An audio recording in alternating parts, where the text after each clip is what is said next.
Hi, I'm Kev Lavery, and today I'm going to be showing you how you can check your progress in any of your Connect units. The class progress tool is about your progress in a particular unit, so you need to be inside the unit you'd like the information on before you begin.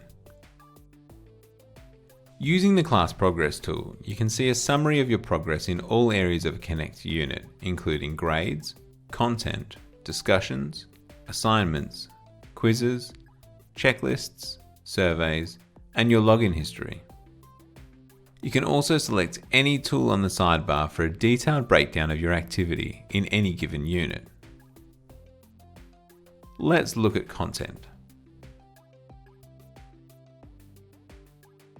I can see that I've visited a number of topics in the various modules of this unit. I can select one of the drop-downs under each module to see exactly how many times I've visited this content and how much time I've spent on it. As a student, this information is all visible to you, and it's worth noting that it's all visible to your instructor too.